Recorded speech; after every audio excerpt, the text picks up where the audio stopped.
Hello and welcome to Nerdarchy, for nerds by nerds. I'm Nerdist Dave, and today I'm joined by Shareef Jackson. How are you doing today?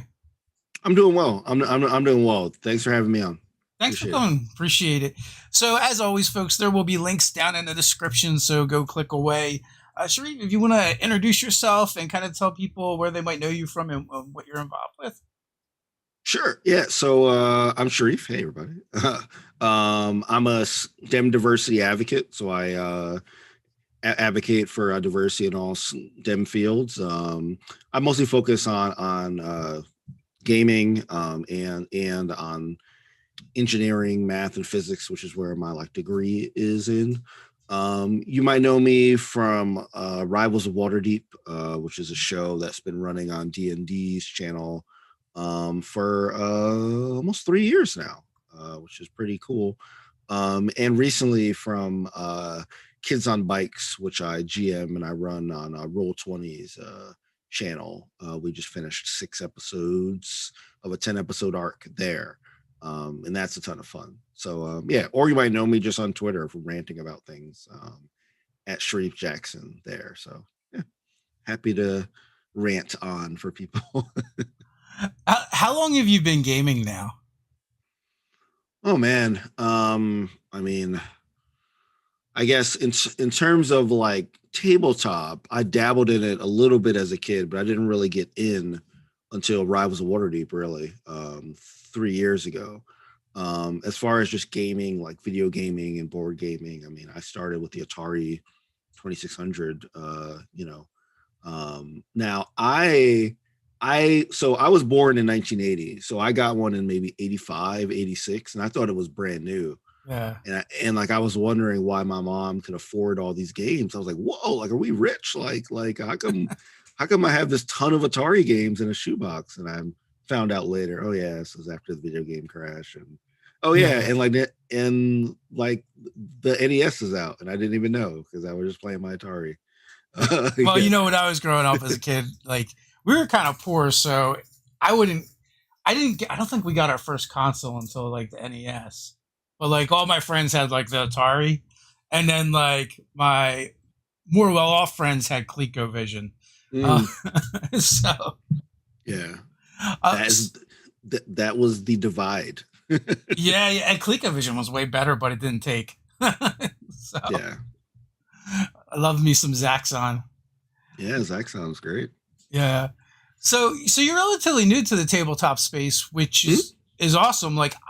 I really am enjoying seeing this kind of new generation or crop of tabletop gamers because they get in and they hit the ground with their feet running. I remember playing the game and so many people would they always felt like they had to go through this rite of passage before they would even start GMing, and it would take Hmm. forever for people to switch over from one side of the screen to the other. And now people are getting in with not as nearly as much time in the hobby, and they're creating things, they're running things, they're professional GMs. So I find all that really exciting, and also it's like breaking these stigmas that Right. you need to be a certain way or have things happen to happen for a certain amount of time. It's like, no, it's your game, do whatever you want with it. Yeah, yeah. I mean, I think that tabletop has definitely had a this imaginary barrier that I thought so as well. Like that I like you can't play until you know how to play 100%. So Yeah, you yeah, can't play until you've memorized the handbook and every single stat for everything. So I kind of had that mentality. Like I remember being in a college, and I remember I was part of a lot of the video game groups, but I remember there being groups of people running D&D and stuff, and that totally intersected with friends that I had. But I remember being like, well, I can't really do that because I don't really know it yet, yeah. so I do think that there's sort of this imaginary kind of psychological thing that's existed, I think, for a while with a tabletop, that you can't do it until you've done it. you It's know bizarre, right? Because there's all these unwritten rules that we all have that nobody made up. We all spontaneously kind of made them ourselves. Um, exactly. because I find I find most gaming groups that you're like, if someone else is like, hey, I would like to run a game, no one's gonna be like, no, you've only been doing this for whatever. Generally, Right. the GM is like, really? Finally, someone else is gonna let me play? Um, Yeah. So like it's something I wish I would have gotten to a lot earlier. Um, and the funny thing is, when I first started playing, I remember being like, I think I jumped into it so heavily because this is essentially what I've been doing with video games. Like when I play a game, I'm always like, I wish I could have made that decision or that decision yeah. or why did they do this? And when I was younger, I used to write like alternate versions of games. I would like, get a big piece of paper and like write out like this is how Final Fantasy 2 should have gone, or like this is how like these games should have gone. So I was already like writing stories. I was talking about choices. So I like already had sort of a mentality I feel like that you want in like tabletop. And then and then that like kind of went into overdrive when like some of the decision based games like Mass Effect, and Dragon Age and KOTOR and like all these games were out. And like that's when I was really like, wow, like I love that they give you all these decisions, but I wish I could still do this and this and this.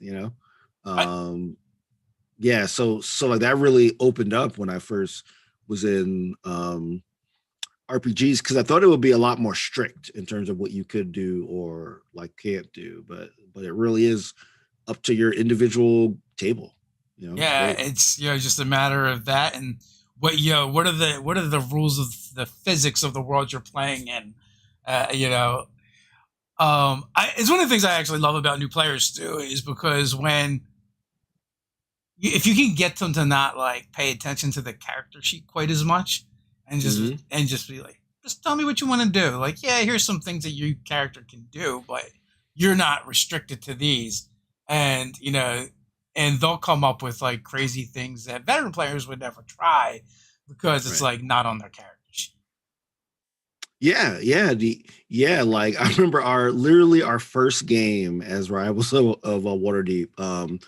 My good friend Cicero Holmes, who was also new to the game. Literally, the first game we are at D&D Live. We're playing in front of a crowd, and we meet this character, Mert the Moneylender, who's a pretty high level, like considering that we were like these level 4 characters.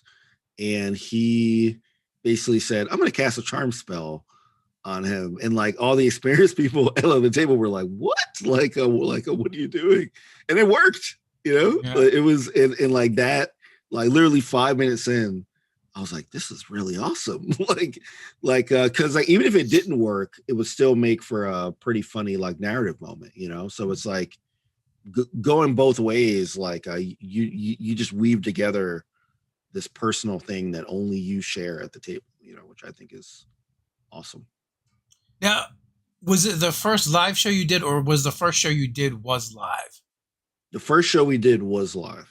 That's Well, crazy. now we did have we did have one test game internally just to make Okay. sure that we felt comfortable with each other. But no, like we were formed because because Wizards of the Coast said, we want a team in the Chicago area. They had their teams on the West Coast and the East Coast, and they wanted like a Midwest team.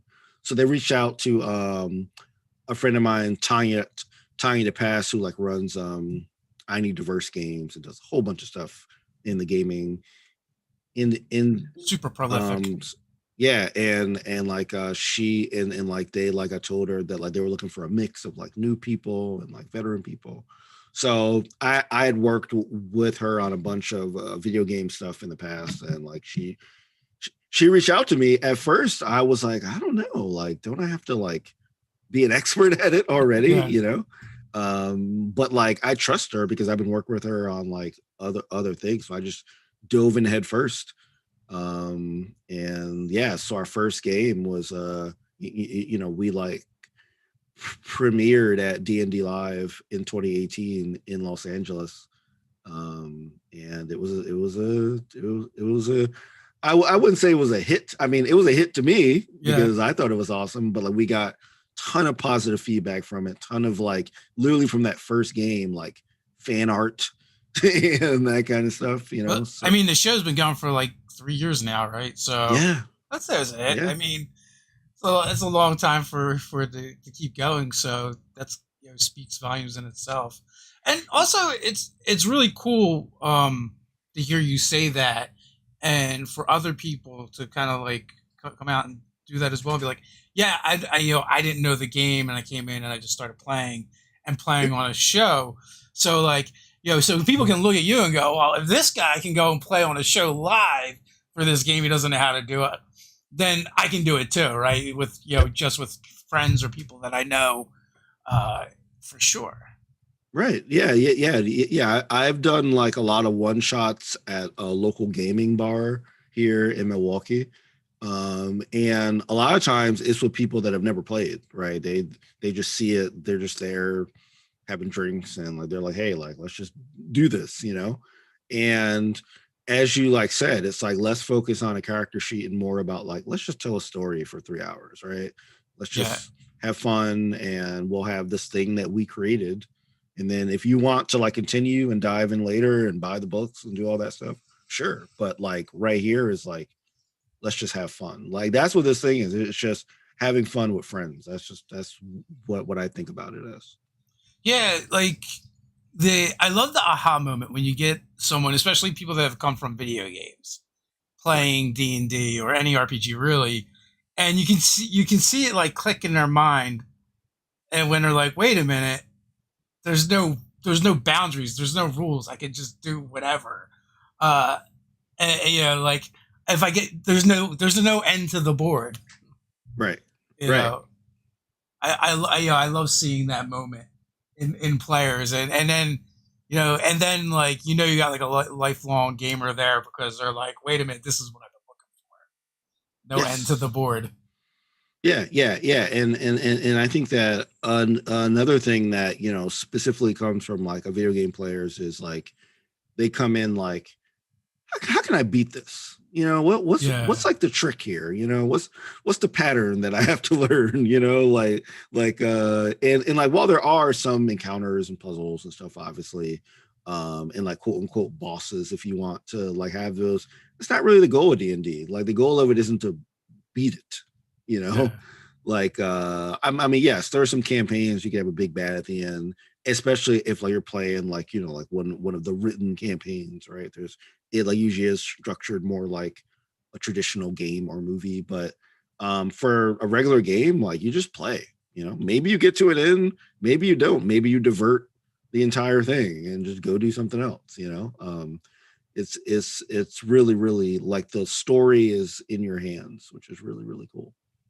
it like my wife just recently started playing, and we've been together forever, and it took a while for it to take, but she Mhm. finally came around. But like her view of it was always like the person running the game was the adversary, right? Very adversarial, and also, in all Mhm. fairness, that might be because when we initially began playing, like 30 years ago, the game was a little more like that, and DMs tended to be a little more adversarial with the players. But once she got in and finally got over that, like, oh, it's not us against that person that's running the game. I'm just there to facilitate the story that they want to try and tell, uh, and throw challenges in their way. So, so there's been like that obstacle that I've seen that I've had to overcome, like in my own games with players, and there, or even like I've seen players want to like, let's do a separate chat, that the DM's not in, so we can plan without the DM knowing. Which is actually like it's kind of a disadvantage in my games because a lot of times Mhm. I like to listen to the players, and it's not so much that I want to use things against them, but if they say something interesting and have a better idea than I do, then I have no problem with switching out what I was going to do Absolutely. and put it in the game. Yeah, that's one of the funnest parts of DMing to me is that on the fly adaptation. I even do it with the puzzles I design. Like I design a bunch of puzzles and if somebody suggests something and I'm like, you know what, that sounds cool, I'll just I'll just integrate that into the solution I design. Like the players don't know, like No, the viewers, if you're online, like the viewers don't know, you just do it, and and they get what's up? an awesome aha moment out of it. Yes, Yeah, for sure. Yeah. Like I just want players invested in the game to feel like their choices matter, that they're not just being strung along, like I'm pushing them toward what I wrote, because I think my stuff is cool. It's a more like, hey, like if you think something else is cool, then I want the table to I think it's cool, not just me saying I have written this campaign and you will follow it to the letter.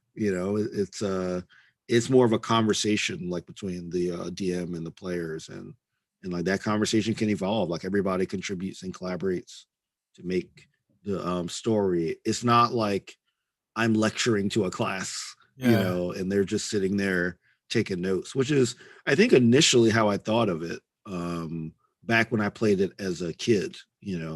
Now, I think part of that is the advent of like fifth edition of a D&D, which is a lot more like character focused. I can imagine, I have looked through some of the books for like 3.5 and like the like early the early, earlier ones to that as well. And that is clearly more inspired by sort of the wargaming like background of yeah. D&D, right? Where like it definitely is more of like the DM is trying to kill you, get out alive, and There's very and like much that yeah, going on. yeah, and like if the table agrees with that, like that's fine. I'm not saying that those games are inherently bad. For me though, I do like the less focus on the wargaming side and more like let's just tell a cool story. And if there's combat, like there's combat. If there's not, there's not, right? If it's more about like just character moments and charisma checks and that kind of stuff, cool, right? um Yeah, the game is definitely going in a more narrative direction, mm. which I really enjoy. Uh, you kind of touched on something about puzzles. Like when I make puzzles and riddles anymore, half the time I don't even come up with a solution. I just wait to see what they say. I've been in so many games where either as the player or as the GM, we get pigeonholed because we're like, oh, there's only this one way to solve this Right. problem, and it's like there's nothing that will kill your game faster than making it hinge on one specific moment Yes. or one single die roll. Yeah. It'll bring the players out of the game. It slows stuff down. At the worst case, it could frustrate people. You just always want people to be having a good time. So if I do a puzzle one, I can always change it in like a two. I have no problem giving very open hints to it to keep things moving. Because I think if you don't do that, I think you run the risk of it being sort of an egotistical thing, like Yeah, like figure out my puzzle or else, and that's not really what a puzzle is designed for. It's just something fun that's not a fight, and it should be fun. So, you shouldn't be afraid to like, you know, if somebody says, "Hey, I want to run an intelligence check to see if I can like figure it out," I'm like, "Sure," and like if they roll high enough, I'll just tell them what it is.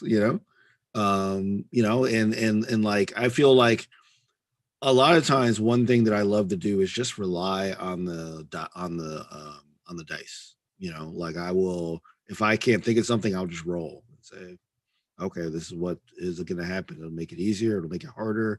They'll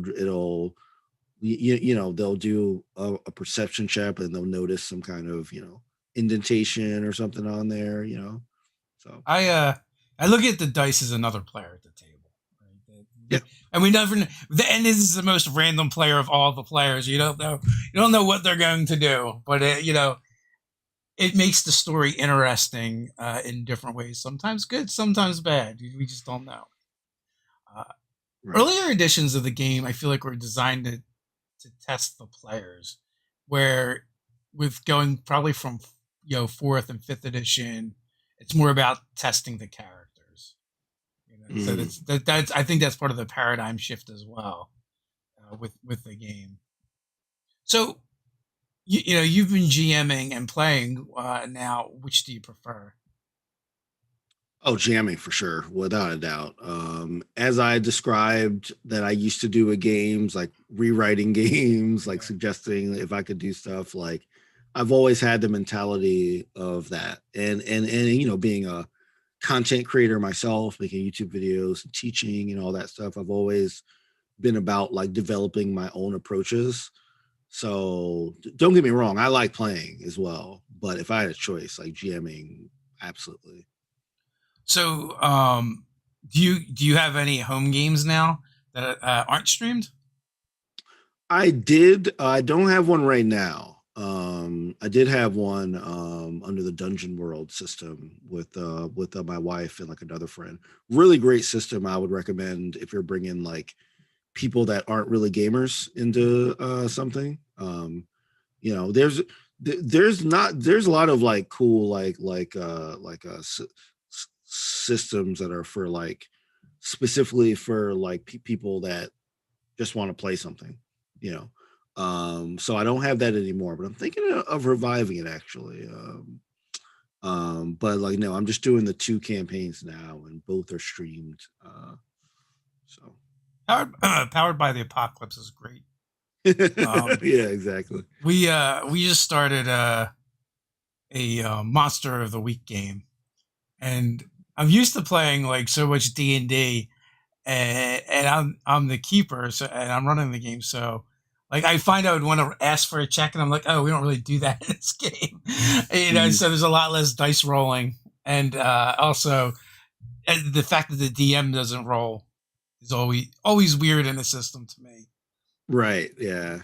Yeah. But like I also love like those. I can't think of any off the top of my head, but there's like DM-less like systems, right? Where it's just it's like a group vote, which I think is a really interesting idea because a lot of times, sometimes, especially when you're first starting out, nobody wants to DM, right? Like everybody wants to play, Yeah, you Iron know. is Iron Sworn like that. I think Iron Sworn is a DM-less game. Believe so. I can't think of any off the top of my head, but like I know I've like looked into them because like those are the ones I've used gaming a lot in my tutoring when I'm working with like students to like help them understand Yeah. concepts of like programming or math or physics and that kind of stuff. And I'm looking toward one of these like DM-less things so that because I think it'll work a little bit better. So looking for some suggestions.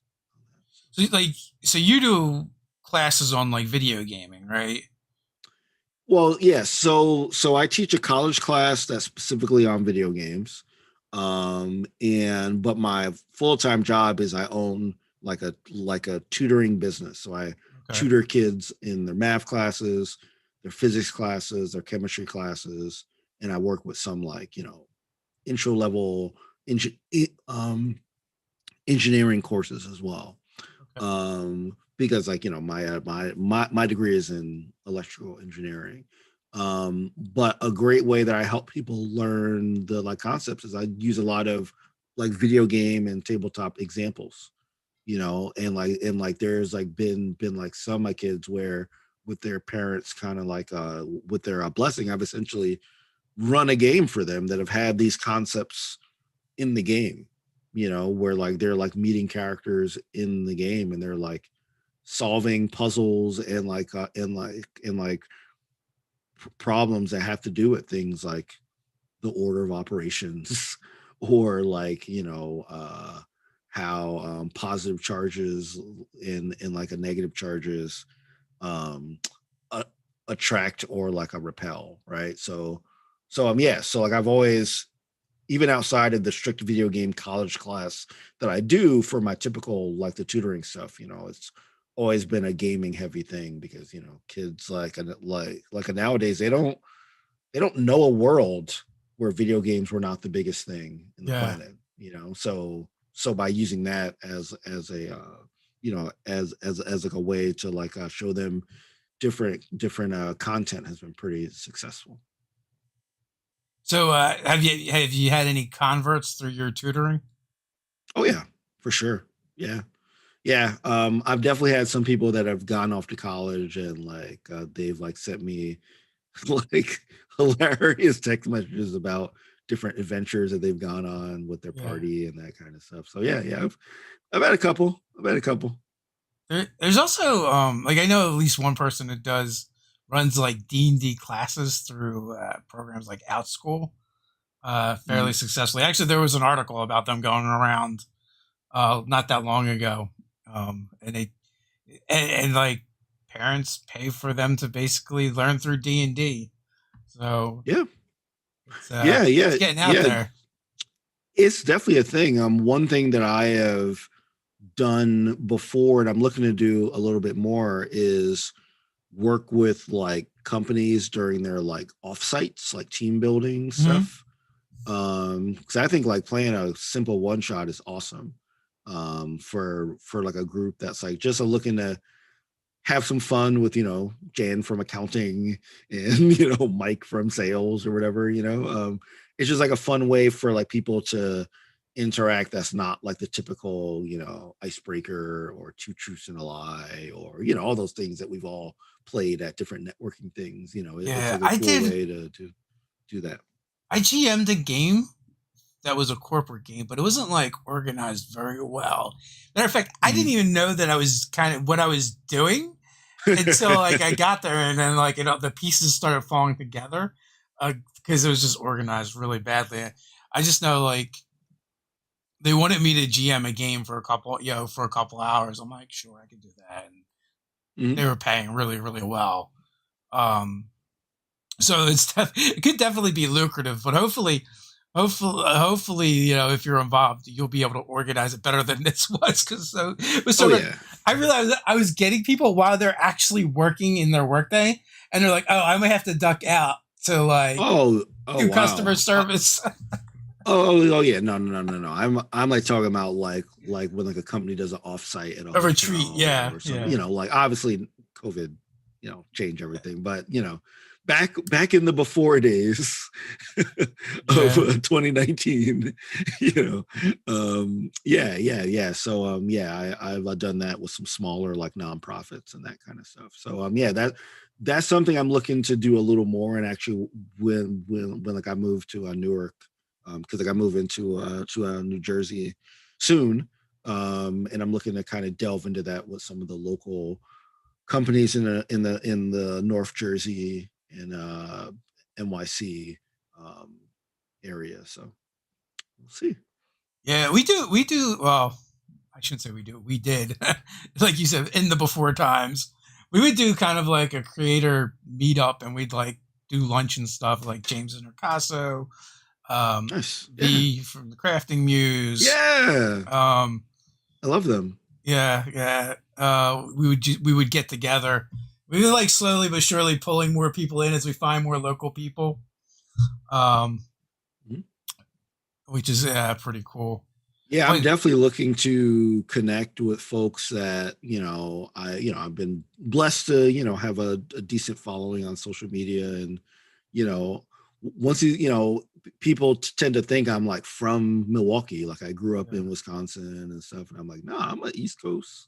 I'm from Jersey. Like you can just hear me when I say coffee or Boston or whatever, like, like that's where I'm from. Yeah. So like going back, and I've already had people like say, hey, like I've been following you and I'm from there, and like here's some stuff. So I feel like I already have a network of folks that once things get better, I can meet up with, I can play some games with, and do all that. So yeah, I'm super excited.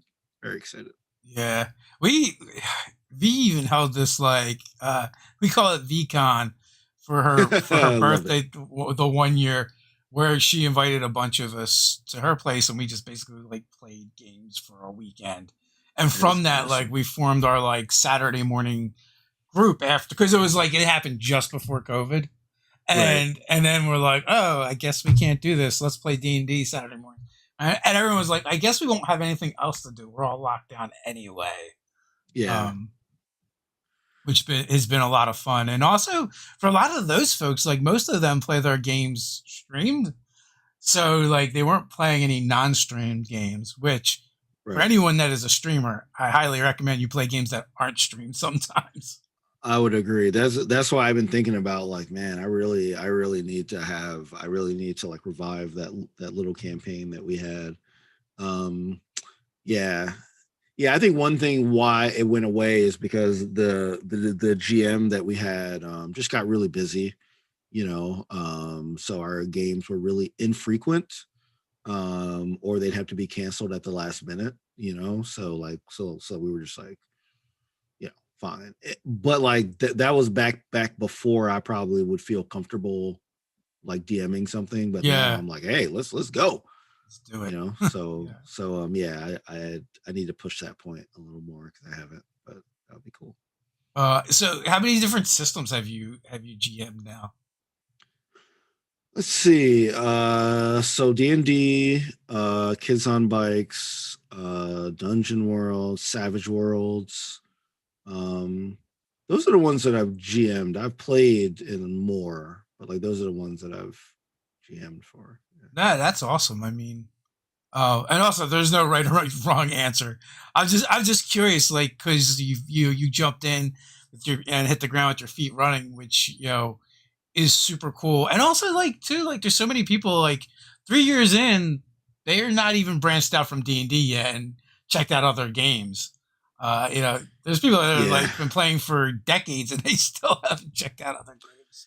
Yeah, I think that is the benefit of coming in new is that I don't have an attachment or a nostalgic attachment to specifically how D&D runs, and like I actually find it refreshing because I am more of a, you know, puzzly person. I Yeah, find it refreshing to play things that have less of a focus on combat and more of a focus on like other ways to interact with the situation. So I really enjoyed that with the Kids on Bikes like campaign that I'm running, which if you're not like familiar with it, it's more of like a Goonies slash Stranger Things kind of it's like a Stephen King thing kind of. It's like small yeah, kids in a small town where there's some supernatural stuff going on, plus the problems of being a kid. So like it's more about uncovering the mystery than like let's fight everything that we see. Which some D&D games can devolve into. So like yeah, I think you know, even though like as we said, like fifth edition has definitely had more of a narrative focus, it's still a combat system. Like most of the stuff yeah, that you see is focused around upgrading your skills to attack things, you know. Whereas in like Kids on Bikes, I mean, there is a stat to fight, but it's on equal footing with the other stats in the game, so it's more about like coming together and like figuring out things, as opposed to like let's become level 20 gods, and ascend, so yeah, it's I've appreciated that about other systems. Now I do love D&D as well, but um I'm kind of blessed that I can kind of I think more freely move between systems and somebody that's been playing D&D for a long time and they're kind of like in their ways, like that's their thing. also just playing other games just gives you more tools in your toolbox when you move to a different game, or come back to a game that you play. Like kind of for us, like we've been playing D&D a long time, and even though we play other games, we always tend to uh, come back to D&D. It feels like home, I guess. But like every time we come back from playing something else, we end up with more things or more perspective to make those games better and more interesting. Oh I yeah. think. Yeah, and like I'll mix and match things, right? Like Kids on Bikes does not have a concept of like advantage and disadvantage, or they don't have a concept of like they kind of have a perception thing, but like I'll use things from D&D and Kids on Bikes and use things from Kids on Bikes and D&D, right? Like, as they always say, the guidebooks are guides, right? Like they're not like, Yeah. like it's not the Bible, you know what I mean? It is a guide. So like you can feel free to suit things to your liking. And if I find something cool in one game, I'll use it in a different game, even if it's a different system, right? Like as long as your players understand what you're doing, like it's all good. What character are you playing in Rivals? So I'm playing Shaka, so a tiefling celestial warlock. He's had an interesting experience since we started. I've basically switched patrons, which was quite the journey. And he's kind of gone from someone that was very, I would say, independent and standoffish at the beginning, to like someone that is really, with this found family and like is like a lot more like laid back and even joking now. Whereas like he kind of started out like really like I'm about me and I got to survive.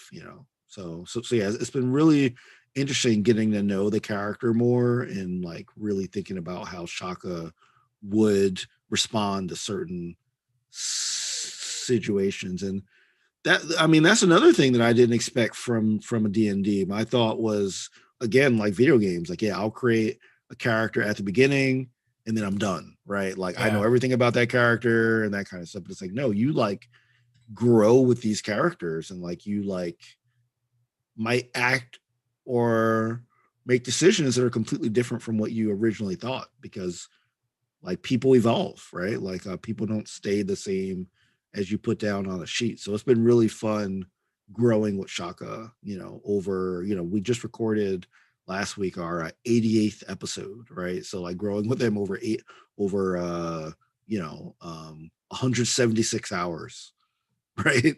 What was the original Patreon? So the original patron was actually, funny enough, was being he was being manipulated by the Xanathar, the beholder in Waterdeep. So he thought he was pledging to a patron, but he was actually pledging to this beholder, that like had hacked into his, for like all intensive purposes, he basically hacked into there so that Shaka thought that he was pledging to a good patron. So he had to sever that connection. And then basically during a jaunt to Avernus, he met basically a warrior angel that had got lost. Helped like her out, so like she went back up and like ascended again, and she became my new patron. So Oh, nice. Kuko Kugoya, who was awesomely played by Erica Ishii, is my patron. So uh, pretty awesome. So that's pretty. So what? So was it originally a celestial No, pact, nope, or was it a nope. custom one? Yeah. It was a custom one originally, but like upon meeting Kugoya, I became a celestial Nice. warlock. So yeah, that was cool. So That's a yeah, lot. it's been an awesome adventure to you know like really grow with the character. It's been really cool. The RPGs just have that effect where you get to, like you said, create a character and then watch them grow, and then like also hopefully your influence and influenced how the other characters at the table grow as well. So and you know slowly like unveiling like the personality of the character, either as you unveil it or as you maybe it even evolves as you play the game. Like in the Yeah. one game, me and another player are adopted brothers, and like every like the my brother was a certain way, that character was played a certain way, so everyone assumed my character was similar to that, Hmm. but he wasn't. Like they thought, like it took them a while to realize, like when we get to the tavern, the character only drinks water or milk. He doesn't, but he's always buying alcohol for his brother because he likes to wind his brother up and see Right, what right, right, trouble he gets into. right. Yeah, So yeah. It's so cool to create a character on paper and then watch that character change in unexpected ways to you. yeah, And like I think that I thought about it more like, again, as a video game player, like I played several RPGs where your characters change, right? But obviously due to the limits of coding something, right? That's predetermined. Like when you're building the like character, you build out all these paths, right? All these trees that say if I do this, that'll happen. If I make this alliance or like whatever. So you go in knowing, well, like you don't go in as a player, but as a developer, when you're creating something, you go in like, these are all the possibilities for the character. But the journeys that you go on with a tabletop character, you are unpredictable. They're completely unpredictable. Like you could try to map it out as much as you want at the beginning, but I guarantee there will be something, unless you're trying to stick to a predetermined path, like there'll be something where you're in the flow of the game, you'll make a decision and just be like, wow, I never knew my character would do that, but it just makes sense here, Yeah. and like that moment is so like beautiful. It's such an awesome moment. So the class that you teach at college, has that been influenced by things that you've learned from your experiences with RPGs? Oh yeah, oh yeah, absolutely. I mean the class is video game focused for sure, but there's definitely a lot of people in the class that also play D&D, right? So like I will not hesitate to throw in D&D examples. Like we talk a lot about like the portrayal of race in D&D and how that has evolved over the years and how that has unfortunately supported a lot of like negative things about different like assigning racial traits and the concepts of things like orcs and drow and that kind of stuff. So we've definitely used those examples to I talk about the portrayal of race also with gender, right? Like a women used to be relegated to only very specific things in like the adventure books, right? In the same way that they were like relegated to only things in movies and books and TV shows and stuff. So like we try to make sure that like video games are the focus, but these concepts are just media, like Mm. American cultural concepts of like how we have depict different people of like marginalized like communities. So like yeah, it's been heavily inspirational for sure in the video game class. So, what are some of your takeaways from playing games streamed compared to playing games like a home game or in person game that's not being streamed? Yeah, I mean, for the streaming game, you always got to remember you are there to entertain people. So there are some times where I will do something or make a decision that I probably wouldn't do in a home game, but I will be like, this is I'm playing for other people, like and myself, like I always keep that in mind. Not that I would do something super unnatural or whatever, but like, Yeah. as anything, podcast, YouTube, or like or whatever, it is a bit of a performance. So I do, and I don't mean like a performance check, but it like is a bit of a performance. So you do have to keep that in mind. Also because we can only be on for a specific amount of time, right? So in terms of pacing and making sure we can get through things, sometimes I will try to keep things moving, right? So like I won't like stay on something as long as I might in like a home game, you know. Yeah, so like I think a lot about the pacing and making like small decisions about things that are more for entertainment reasons than like anything else. Yeah, pacing is super crucial. Um, and it's also a good skill that kind of carries over to running one shots and Yes, convention style games. Uh, absolutely. were you into the convention scene before the end times? Oh yeah, for sure. Yeah. There's a great conversation here. Sorry, a great convention here in the Chicago area, C2E2, which I went to every year. So it's probably one of my favorite comic book conventions that I've ever gone to because it's like the perfect size.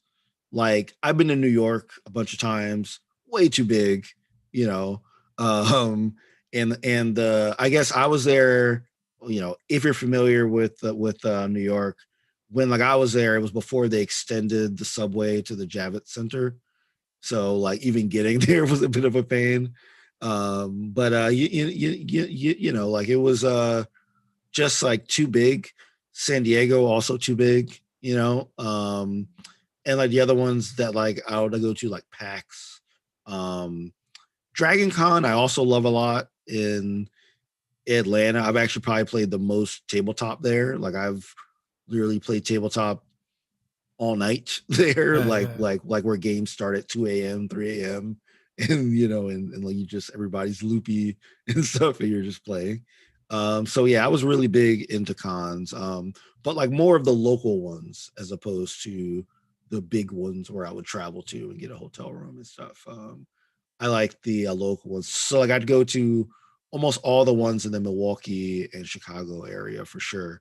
And now in Jersey, I mean, I know obviously New York and there's a Magfest in DC, and there's one in Boston and in Philly.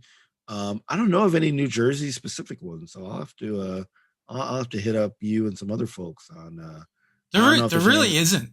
Like I Yeah, think it, that's so interesting to me. Like I don't, I figured that there'd be something at the Meadowlands or something like yeah, that. it's But like you either go to New York or you go to Philadelphia for the most part. Ted used to go every year to Steampunk World's Fair, which okay, was like in I say like the Edison area. okay, Um, and it was like they would just take up like four hotels. mm, Although the promoter had some issues, so I don't know what's going on with that now. It's changed hands or whatever.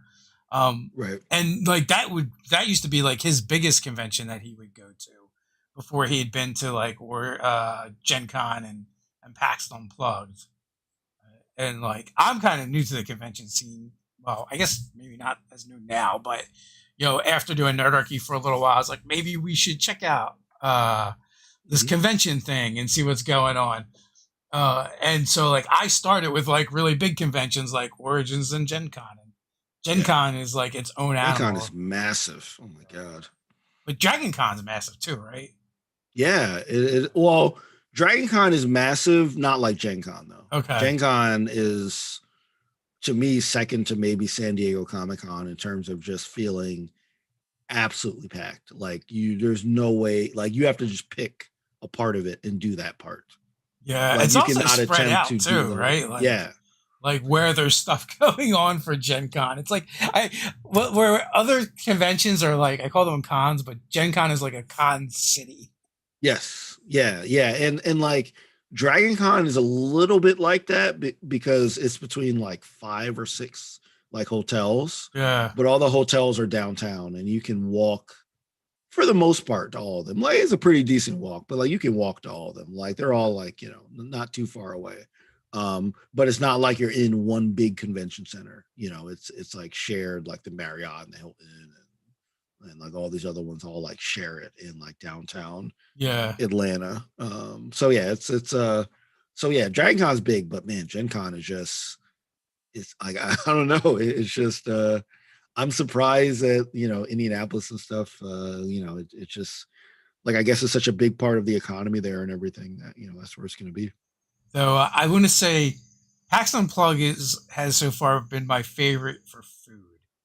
Like I feel like that con has the best choices for food, and you can eat, cheap or expensive, and like pretty much any kind of food you can get. Yeah, yeah. I've not been to PAX Unplugged yet. I've been to PAX East in Boston Yeah, a few times. Actually, yeah, our first like our rival show at a convention, our first one was at PAX East, which was pretty fun. yeah. Well, with Um, Unplugged, you're right there in Philadelphia, and Philadelphia just yeah, has you're like right by Chinatown. yeah. And you have so many choices.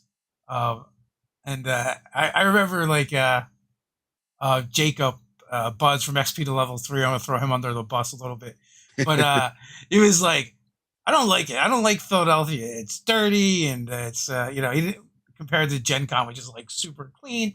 I'm like, well, that's not a real city. Come on, like, a real city is a little grittier. Yeah, there's a little going to be a little dirt. If you can't walk past a homeless person peeing in the corner. Like you're not really in a city. It's part of the Yeah, it's ambiance.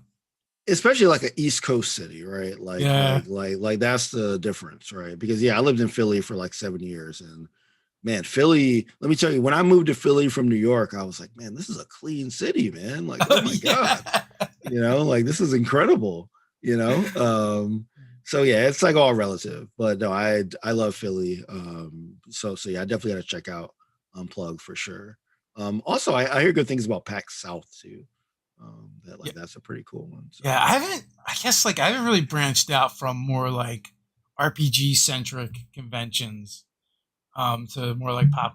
Like I guess my only experiences I remember like my dad taking us to like a comic book convention, like one of the bigger ones. It might have even been Wizard World.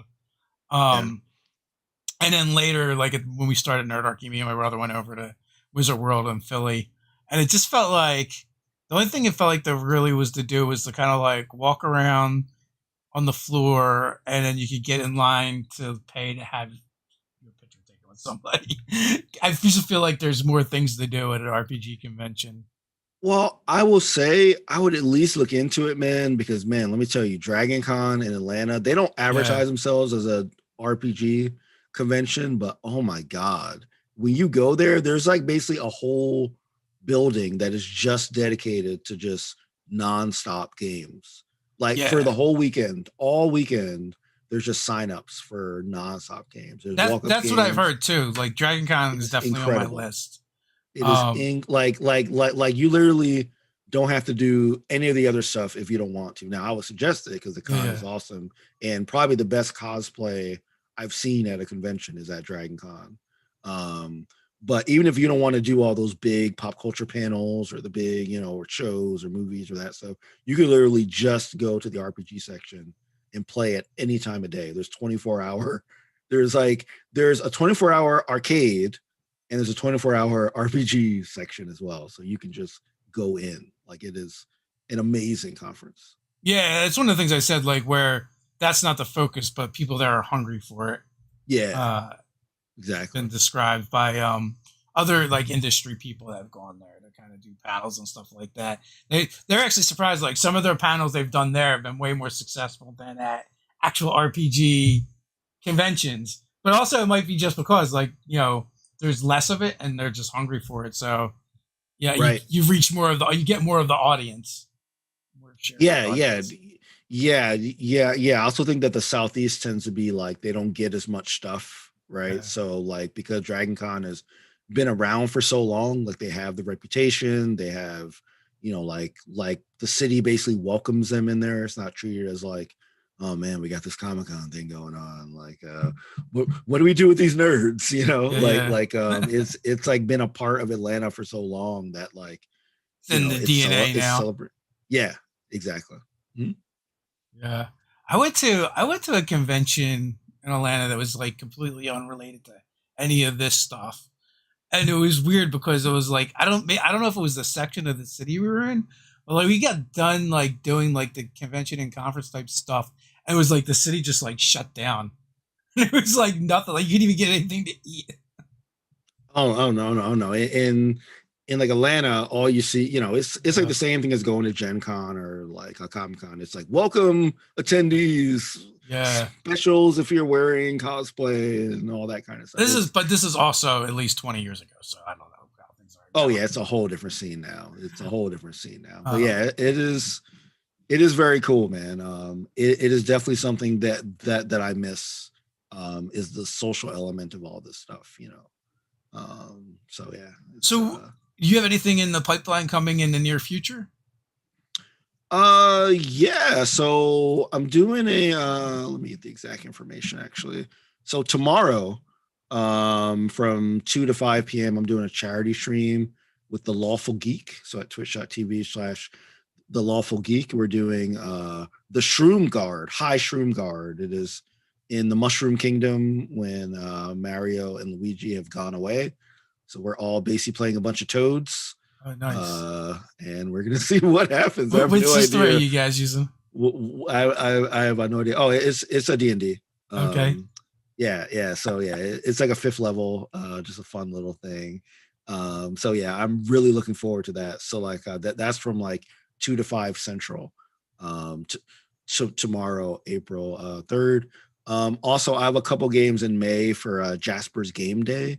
I'm on the board for them. They have great like a fundraising for efforts against teen suicide. Oh Um, yeah, I'm familiar. I love Fenway Jones. I use her to shape my yes, children. I'm like, she is. look at this young, outstanding woman and all the things she's doing. And she might be 18 now, but she's 17 at Yeah, the time. What are you kids doing? You no, bums. no, but it's amazing to like her dad always says like everybody thinks I'm the one that's been pushing this and like I got my daughter to be in it. No, she got me into it, she's essentially running an entire organization, and getting people to do it and getting big sponsors and raising money. She's totally a huge inspiration. Yeah. So like I'll be doing some games for their annual stuff on I believe around the May 6th May 6th-ish date. And aside from that, yeah, like, every Sunday at noon central, twitch.tv/Rivals of Waterdeep, where I do that like campaign. We're finishing up our 9th season, and our DM switches every 10 episodes. So that'll be fun. And every Monday morning at 10 a.m. Central, I do the Kids on Bikes campaign at twitch.tv/Roll20app. Where again we are going through our town of Techburg and finding out what's going on in the background and the creepiness that ensues. And I also have a GM prep stream Thursdays at 10 a.m. where I go over how to build maps and like Roll20, general GM tips and all that kind of stuff too. And then I do a couple other things, but like those are like the main kind of like recurring Okay. things that you can check out. Cool. Um, it's a it's a full schedule, and that doesn't even include all your other things that you're involved with. Well, if you notice, all that stuff is in the morning, right? Yeah, So, yeah, so like all my stuff is like early because the rest of the day is, I tutor about 25 different families, right? So I have all my tutoring sessions, my SAT prep, ACT prep sessions, my yeah. all that kind of stuff. So yeah. I'm sure that'll keep you hopping. Oh yeah. I couldn't do it. I couldn't deal with the parents. The kids, not so bad. Parents. That usually is the thing is you do have to you have to manage the parents as well. Yeah, Like it's not just about the kids. Like most of the kids are like whatever, like I'm good, and like the parents are like my kid needs to get into the best college, and what happens if they get 1 point lower than this other person? And I'm like, just it's like a lot of like you know uh counseling, right? yeah, yeah, Like part of like a tutoring is sort of the straight academic knowledge, but the other part is like the personal counseling and the social part and the empathy part of it as well. To like make sure that people feel comfortable and confident. That's a big part of being. I think in terms of like working with kids in general, but like as as as especially when like you're working with kids on like something that society has said this is hard, like and yeah. like you should fail this because you're either good at it or you're not good at it, which some people think math kind of is either you know it or you don't, or it's kind of like more of a learning experience. So Learn skill, yeah. And I mean, like as a society, we've really changed too, right? Like when I was a kid, like you know, if the parent, if a teacher called your parent, like that could be a bad day for you when you got home. And yeah. now it feels like parents are much more willing to fight with the teachers. And, Oh yeah, I've definitely experienced that as well. yeah, they're going at the teachers instead of the kids when maybe it should Yeah, be the other way around. So. should be completely the other way around. It's tough, man. So I appreciate you for that, helping shape and grow mold on young minds. Yeah, for sure. Grow mold on the young minds. I like that. Yeah. So we were coming up on the hour mark right now. What Mhm. final thoughts before we head out? I mean, final thoughts are first of all, if you have not played D&D, just play. You know what I'm saying? Like as I like as said like earlier, we are at the time where you can literally walk into any big box like retailer, buy a starter set for $20. You have everything you need. If you want to, you could download stuff for like free as well. But like I think that requires a little more savvy. I would just say get the box, just run the stuff, and maybe you catch the bug, maybe you don't. I mean, it's not for everybody, right? But the biggest thing is don't follow that barrier that we mentioned, that like invisible barrier of thinking that you have to know everything before you jump into it. Just jump into it, and just focus on like having fun, and hope to see you at a table sometime. Awesome. Thanks for coming on, Shareef. And thanks everyone for hanging out with us. As always, links are in the description. Go check them out. Follow Shareef. And until next time, stay nerdy.